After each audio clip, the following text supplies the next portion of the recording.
you talking about? And I pulled out my gemstones and I showed them to her. I said, this one do this one do this, this one do this. I said, I'm covered. She says, no, you're not. She says, I can tell you're not. She says, how about some real protection? And she says, okay, what do you got? I'm open to anything, you know. Open minds. Careful with that open mind thing. Sometimes you can be too open. But I said, I'm open. Well, she breaks out a Bible and hands it to me, and she says, it's in here. And I said, no, no, no, no, no, no. I says, that book's got nothing to do with the work that I do. She says, I think it does. And I said, no, it doesn't. And I pushed it away. And she says, well, let me ask you, as somebody who you've told you are the most open-minded, objective researcher there is, to take a look at this.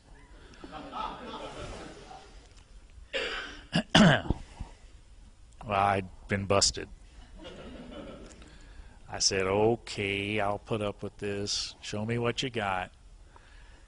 She showed me something that I remember hearing as a child, growing up in a Christian home. But as a teenager during the Vietnam War, I turned it away. I turned away from it. Why did I turn away from the way I was raised in a church? Because I happened to hear somebody tell me at the age of 17, scared to death that my draft card number was going to be pulled and have to go to some deadly place in far-off Southeast Asia. I didn't want to be part of it. I heard somebody tell me, well, you know, this is for God and country. I said, you know what? I've heard my president say that I should be part of this, but I didn't hear God tell me I needed to be part of this war. I walked away from my relationship with the church when I heard that. And I went off and did all the other things that probably some of you guys have done that we wish we hadn't, but they were learning experiences. She shared with me these key phrases in this book, these key scriptures, and for the first time, even though I probably heard it 1,000 times, something out of that book struck home to truth. It showed me that there was a true protection to dealing in experiences like this. And I said, I want that protection. It sounds better than what I got here. And she showed me how to get that protection. November of 1996, I became a believer in Jesus Christ. It's like the blinders came off my eyes, the earplugs came out of my ears, and I saw truth. Well, I'm still a UFO investigator. And I'm still an inquisitive person. I got to know, oh, what the heck is a Christian? Show me what a Christian is. I'm agreeing to what you're showing me, but now, if I'm called a Christian, what's a Christian? And I want to hurry real fast. Tell me what it is. I don't want to take 50 years of sitting in Sunday school to learn it. I want to know now. Give it all to me. Well, it happened to be that another one of my my investigators was also a Christian, helping me chase UFOs and abductions. And he says, got this buddy with this powerful Bible study course. It's very powerful, very fast. 2 weeks we can have it done. It's very intense. You learn more than you can learn in 50 years. That's what I want. I had 2 weeks off from the boat company that I work with at Christmas time. We sat watching VHS tapes. Oh, now I'm really showing how old I am. VHS tapes, 2 hours every night.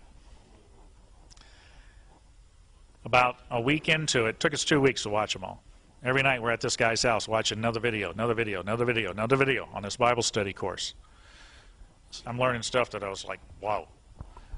Got to this one video, and the guy doing the teaching brought this term up called spiritual warfare. I went, now that sounds cool. What's spiritual warfare? Well, he got in there, and he started talking about it, and he says this one verse. For we wrestle not against flesh and blood, but against principalities, against powers, against spiritual wickedness in the heavenly realm. That's powerful stuff. I'm sitting on the guy's couch watching this being said on a video. In an instant, I've got an alien gray staring me in the face. Right there. While I'm sitting on this couch, I've got an alien gray in this vision in front of my face. And I'm going, oh my. And then in an instant, it morphs into the most horrific thing I had ever seen in my life. And I said, stop that video. And they're like, what? And I said, I got to tell you guys what I just saw. And they're like, that's incredible. What does that mean? And I said, I think I've just been shown who these entities are. Can't prove it. And I said, you know what? We don't belong in this field. We don't need to be part of this research. I'm done. Scared the hell out of me. I said, I'm done with this. They agreed. Okay, we're in agreement with you. It's not what it seems. Can't prove it, but it's not what it seems. I'm a brand new believer in Christ. I don't know anything about what I'm supposed to know. A couple of weeks went by, and I get this small, still voice and says, you got work to do. And I'm going, no, I'm done with this field. And he said, no, you got work to do. I said, no, I'm not going to do this anymore. It's bad stuff. Then I hear, I want you to take the truth back to where you came from. Like I said, I'm a new Christian. I said, God, if this is you telling me this, I says, this ain't going to work. I says, I can't take the Bible back to people in the New Age and the metaphysical realm. They don't believe the Bible to be the inerrant word of the Creator God. They believe it to be good stuff written by a bunch of old men. Who knows what they were doing back then, you know. Good book to live by, but that's about it. Good morals in it, but so does a bunch of other books that are out there. That's the way they believe. It's the way I believed. I thought, you know, that I just took care of that. I don't have to deal with that anymore.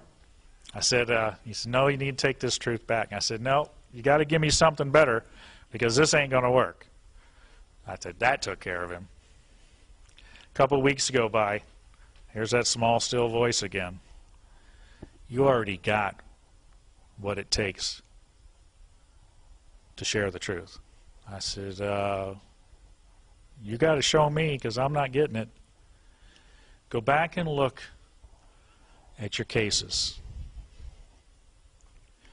I pulled my partner aside, Wes at the time, that helped me form CE4. I said, Wes, we need to go back and look at these cases. We're missing something. We went back and pulled this case out. Remember the one I told you about? The great guy was seeing the gray fog and fell asleep. The dogs were barking and felt like he was held up, you know, by a pole, shoved up his rectum in sheer panic. It was his case. We had sat for 2 hours, recorded a 2-hour videotape, sitting in his living room, camera set up. We're sitting on the couch, interviewing him, having him telling us 2 hours worth of his stories.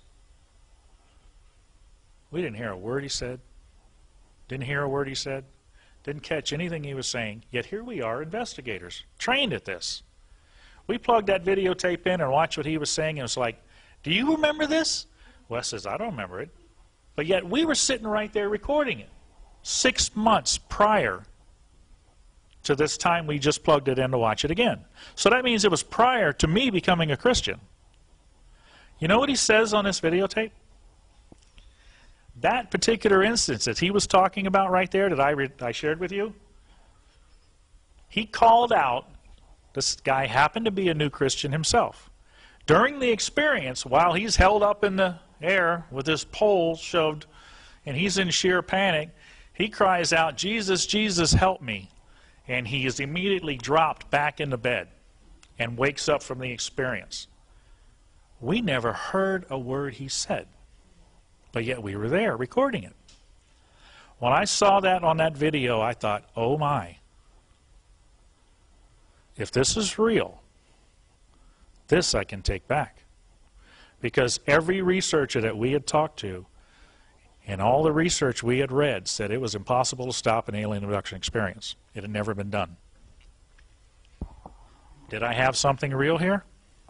I needed to know. I'm too new a Christian to even trust God.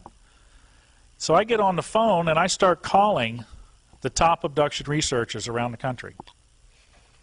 They're nice guys, just like me. Some of you have talked to them personally. They're nice people. I said, guys, I got an interesting case here. I don't know what to make of it. They said, well, share it with us. I did. Told them the story. So have you ever come across anything like this? Can we go off the record? They all said this. I said, sure, we can go off the record. That means I can tell you what they said, but I can't tell you who said it.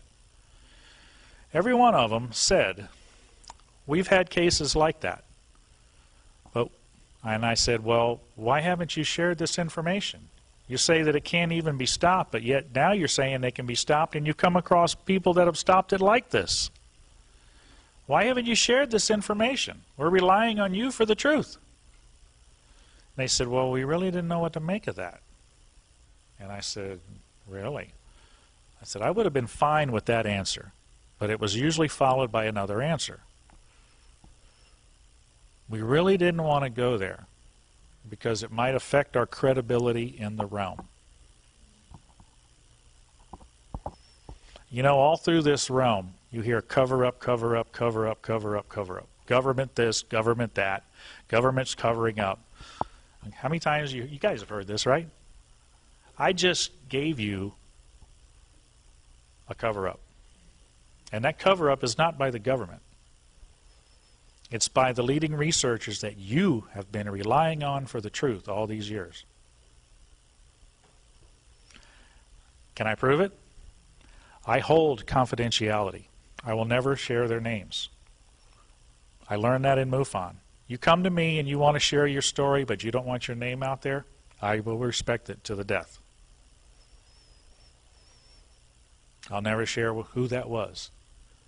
So I knew that I had to go and get this evidence myself. Because I knew it was there. They just told me. In 13 years, since becoming a believer, I have worked with over 400 cases. If you go to my website at ce4research.com, we've got, I think, 94 up there now that they publicly allowed me to post. They're in written form, and they're also in recorded audio form. You can hear the people themselves that can testify that they too, using the name and authority of Jesus Christ, has stopped this experience, not only while it was happening, but they've terminated it from happening in their life. This is a piece of the puzzle, of the UFO puzzle. This whole UFO phenomenon is just a big puzzle. There's researchers out there with each of their own piece. They all need to take those pieces and put them on the table to see what the picture is going to look like. Throughout the years, my particular piece of this puzzle is unwanted. I actually did the talk at the 60th anniversary here for Roswell for the city. The unwanted piece of the UFO puzzle. I've earned the title since 2008 when I shared this talk. I can say I'm probably the most hated man in the UFO realm. They don't want this piece of the puzzle. Is this starting to come together after hearing guys talk? This is evidence that these entities are not who they say they are because of the way they respond to that name. Why would aliens respond like that? They don't. Guy showed us that they preach a new message. They're evangelizing a new gospel that we are warned about to not follow. There are so many different religions in this world, but they only come here to preach against one. Why is that? When all of the other ones don't even agree with each other except in one thing. You know what that one thing is that all the other religions agree with on? They're anti-Christ. They're only here to preach against one religion, and that's one that professes Christ. And here this same Christ, this same name, puts these entities in their place.